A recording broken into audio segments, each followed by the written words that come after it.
Robobrain conversion. General Atomics and the US Army needed a robot that could actually think, and their solution was to just, well, use a real human brain, which is kind of like solving the deficiencies of a self-driving car by hiring a self-driving car driver. So they pulled candidates from military and civilian prisons, adults who were smart enough and physically healthy enough to survive the procedure. So if you can recite the alphabet backwards, you're gonna get pulled out. After that, you get strapped into a machine that detaches every connection between your spinal cord and the rest of your body, cracks the case, and pops the brain out before dropping it into a jar of biomedical gel. This is all done while you're still alive, by the way. Technicians then flush your memory centers and run your brain through the code conditioning protocol, which is basically designed to delete you, your personality, your memories, everything that made you a person, and if your brain resists the wipe like a Windows file, refusing to go to the recycle bin, well, they just terminate you. But if the procedure is successful, then you've got yourself a job as a Robobrain, running security patrols or mopping floors in some military base for the next 200 years with zero recollection of who you used to be. Unfortunately, that clean wipe wasn't permanent to some, because without regular maintenance, Robobrains actually started developing personalities again, and they always came back with a vengeance. Now, as horrible as it sounds, you wouldn't think anyone would volunteer for this, right? Wrong. A group of pre-war millionaires at Vault 118 actually enlisted for this, hoping to cheat death by putting their minds into Robobrain bodies. I mean, it couldn't be that bad, right? It's not like rich people have ever volunteered to go 3,800 meters deep into the bottom of the ocean and look at an antique shipwreck from inside a soda can that's operated with a game controller. Now, of course, the procedure worked until it didn't. Delusions kicked in, the repetitive behavior started, and their grip on reality eventually fell apart. And that was the premium version of the procedure too, because for everyone else, this was just a prison sentence that ended with getting strapped onto a table. This one's low on the list because at least the wipe means most people don't have to be conscious for the centuries of floor mopping that follow. Becoming a feral ghoul. Most mutations in the Fallout universe happen to you all at once. One bad day, and you're something else. But this one's completely different. It's a slow, quiet rot of your brain that can take many, many years to finish you off. And the entire time, you're watching yourself disappear. But enough about doom scrolling, because that's actually what happens when you go feral. See, ghouls aren't automatically feral. Plenty of them keep their minds intact and live relatively normal lives, just with significantly worse skin and an extended lifespan that they didn't really ask for. But every ghoul knows what's waiting for them at the end of the road. The higher brain functions start to go first. Memory, reasoning, speech, and what replaces them is just raw aggression and hunger. And the worst part is nobody fully understands what triggers it. Isolation and lack of purpose might speed it up. Radiation exposure might be a factor, but there's no test you can take and no warning that says, hey, you've got 6 months left of being you. One day you're having a conversation, and sometime later you're a screeching, emaciated husk charging at anything that moves, including people you used to know. Your friends, your family, you'll attack them without a second of hesitation because there's nothing left in you that recognizes them. And you don't die. Feral ghouls have no body heat, emit lethal radiation, and can survive for centuries, running on nothing but the energy from that radiation alone. And it's seriously a miserable existence. I mean, at that point, what's left for you to live for besides being an extra on the set of Walking Dead? And the process is completely irreversible. It sits at number 7 because at least there's a long stretch where you get to be yourself before the lights go out. Infected by the troglodyte degeneration contagion. The pit is what's left of Pittsburgh. It is one of the most toxic places in the entire wasteland, and it comes with its own signature way of ruining your life. It's called the Troglodyte Degeneration Contagion, or TDC, and you don't catch it from another person. You catch it from the city itself. The combination of intense ambient radiation and whatever industrial filth has been baking into the air, water, and soil for 200 years means that just being in the pit is enough to start the process. First, you get skin lesions just from breathing the air for a few weeks. Then about 20% of adults start losing their higher reasoning until the full degeneration happens. If this happens to you, then you stop being a person altogether and become a trog, a light-fearing, hungry mutant that hides in the dark and attacks anything unless it's another trog. But that's the thing, nobody has ever come back from full trog transformation. There are rumors that trogs might still recognize the faces of people they used to love, but the real gut punch is what happens to children born in the pit. According to Dr. Sandra Kundanika from the pit, nearly 100% of them degenerate into trogs within weeks of being born. One baby, Marie, was born with a natural immunity, and the raider Lord Asher was trying to use her to develop a cure, but she's the only documented case. This one edges above feral ghouls because there's no long grace period. Trapped forever in a Y-17 trauma override harness.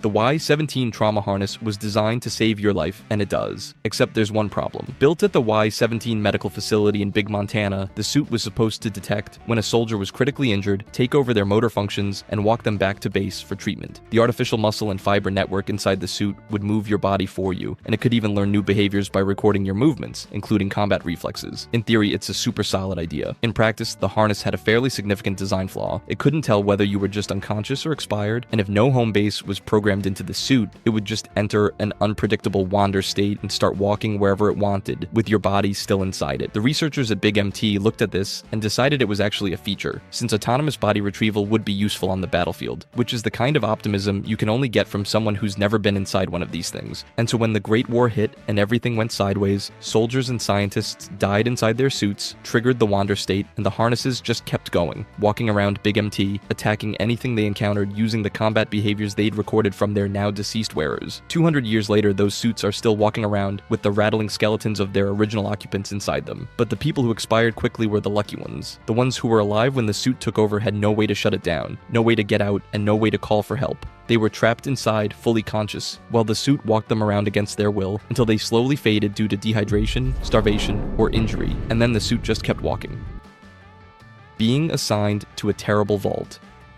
Out of the 122 vaults that Vault-Tec built, only 17 of them actually worked the way they were supposed to. The rest were secret social experiments run in collaboration with the Enclave, designed to test everything from psychological manipulation to resource denial to just straight up seeing what happens when you lock people in a box and change one horrible variable. Residents had no idea. They walked in thinking they were being saved from nuclear fire, and most of them ended up in something worse. Vault 75 ran a eugenics program on some of its most vulnerable residents. Vault 108 produced nothing but clones of a guy named Gary, dozens of them, all named Gary, all eventually hostile. Vault 87 pumped FEV into its residents and turned them into failed experiments, and those aren't even the worst ones. Vault 11 told its residents that someone had to die every year or the computer would kill everyone, so they turned elections into a death sentence, with neighbors blackmailing, coercing, and campaigning to make sure someone else's name ended up on the ballot instead of theirs. By 2093, only 5 people were left. They finally refused to nominate anyone, and Vault-Tec revealed the whole thing had been fake. Nobody ever needed to die. 4 of the 5 survivors unalived themselves on the spot. And then there's Vault 112, where the suffering wasn't even physical. Your body just sat in a lounger for 200 years, while your mind was trapped in a virtual reality simulation controlled by a man who'd gone completely insane. Overseer Braun could kill you however he wanted, wipe your memory, bring you back, and start over. And he did this for centuries, while role-playing as a little girl named Betty, which is totally not weird at all for an old man. You couldn't recognize a pattern because your memory got wiped every time. You couldn't fight back because he controlled reality itself. The worst part about any of these vaults isn't the specific experiment. It's that you'd never know which kind you were walking into until the door sealed behind you.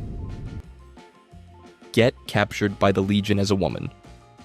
Caesar's Legion has a very specific philosophy when it comes to women, and that philosophy is that you exist to produce more legionaries and carry heavy things up hills until you can't anymore. That's it. That's the whole job description. When the Legion raids a tribe or a settlement, captured women are immediately classified as property. You get stripped of your name, your identity, and whatever life you had before, and you get assigned a new Legion-approved name because apparently even your name belongs to them now. You wear rags marked with a red X and a collar designed to chafe so you never forget what you are. Siri, an aspiring doctor who got captured from a settlement in New Mexico, now provides basic herbal remedies at the fort because the Legion forbids actual medicine. According to her, if you're too young or too old, the men usually leave you alone. Usually. Women of a certain age are officially classified as producers. Caesar or a legate personally pairs them with male soldiers to meet population quotas, and the moment a child is born, it gets taken away and raised in Legion indoctrination. No family bonds allowed. Even pregnant women get used as well. When Carla Boone and her child were sold to the Legion, they went for over 1,500 caps. Now escaping the situation is practically impossible, because any attempt to do so, and you get thrown into the arena or get put up on a wooden cross, and there's no retirement plan either. Older women past breeding age just get worked until they drop.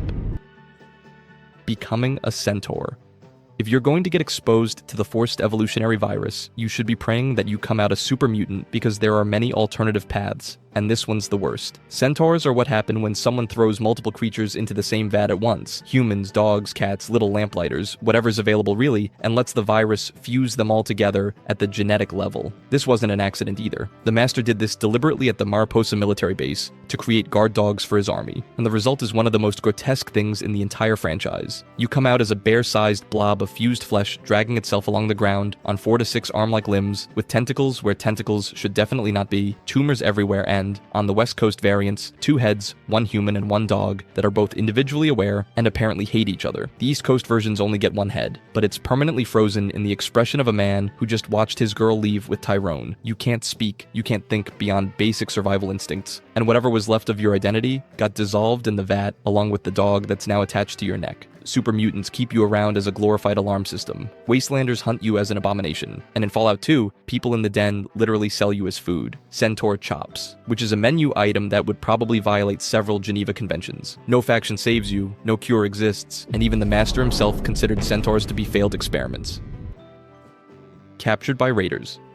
Every other entry on this list has some kind of structure to it, a procedure, a virus, a system, even a twisted ideology. Unfortunately, raiders don't have any of that. They're just bored, violent, chem-addled people who captured you because you were there, and what happens next depends entirely on whatever sounds fun to them in the moment. That's what makes this the worst fate on the list, the complete randomness of it. You were in the wrong place at the wrong time, captured by the most morally reprehensible people in the wasteland. Torment is the default. Raider camps across every game in the series are littered with wastelanders and even fellow raiders, displayed as decoration or left in piles as a warning to nobody in particular. Methods they use are incredibly disturbing, not because they're trying to get information out of you, but because it's Tuesday and the chems are starting to wear off. If you're not being tormented, you're being sold. Raiders regularly trade captives to enslavers at places like Paradise Falls, or just keep them as personal property for labor, entertainment, or worse. In Nuka World, the Disciples, one of 3 raider gangs running the park, exist for the sole purpose of tormenting and terminating people for fun. However, some groups skip all of that and just eat you. The Gourmands in Appalachia turned to munching on people so aggressively that some of their own members mutated into Wendigos, a creature that eats people. But if you want the absolute worst case scenario, then you ought to get captured by the Fiends. They're a massive raider gang in the Mojave that took over Vault 3 after the residents made the mistake of opening the door and trying to be friendly. The Fiends basically smoked everyone inside and turned the vault into a den that makes every other raider camp in the series look civilized. Their sub-leader Cook is one of the most vile characters in the franchise, a sadistic predator who buys people from West Side cellars and who once forced some unlucky few to watch someone be lit up in flames. Oof. Sign me up for the unity because what the heck, man. And because Fiends are perpetually blitzed on every chem imaginable, jet, psycho, whatever they can get their hands on, there's zero predictability to anything they do. Every other horrible fate on this list at least follows a set of rules. Raiders don't have rules. They have chems and free time, and you're just something to do until both run out. And that's Fallout's worst fates explained and ranked. Which one messed you up the most? Drop it in the comments, and don't forget to subscribe for more Fallout lore dives.